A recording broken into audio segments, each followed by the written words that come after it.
Hi అందరికీ, నేను మీ వాస్వి. మీరు ఎలా ఉన్నారు? ఈరోజైతే ఒక మంచి ప్రయోగం చేశాననే చెప్పొచ్చు. ఎందుకంటే నేను అలా యూట్యూబ్ చూస్తూ ఉంటే ఈ స్నాక్ అనేది చూశాను. సరే ఒకసారి మనం కూడా ఇంట్లో ఐటమ్స్ అన్నీ ఉన్నాయి కదా, ట్రై చేద్దామని చేసాం. బట్ రిజల్ట్ అయితే ఎలా వచ్చిందనేది మీకే లాస్ట్లో తెలుస్తుంది. చూస్తున్నారు కదా, నేనైతే ఇంకా వన్ బై వన్ వేస్తూ ఉన్నాను. మురీలు అండ్ ఆనియన్స్, ఉప్పు, కారం, కొంచెం కరివేపాకు వేసి బాగా మిక్స్ చేసుకున్నాం. ఇందులో మెయిన్ ఇంగ్రీడియంట్ అనమాట ఎగ్ కూడా బీట్ చేసి వేసేసాం. ఇంకా నీట్గా మిక్స్ చేసుకున్నాం. కొంచెం వాటర్ అయితే వేసేసి నీట్గా మిక్స్ చేసుకోవడమే. మిక్స్ చేసుకుంటే చూస్తున్నారు కదా, ఇలా పెనం మీద నీట్గా అది వేసేసి నీట్గా స్పూన్తో స్ప్రెడ్ చేస్తే మనకి అట్టులా అవుతుంది.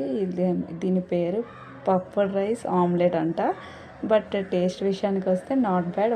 ఒకసారి అయితే ట్రై చేయొచ్చు, కంపల్సరీగా మీరు కూడా ట్రై చేయండి. బట్ ఇదేంటంటే చాలా జాగ్రత్తగా చేసుకోవాలి. టర్న్ చేయడానికే చాలా భయం వేస్తుంది అనమాట. ఇంకా అవ్వదేమో అనుకున్నాను, చూసేసరికి చాలా కష్టమైంది.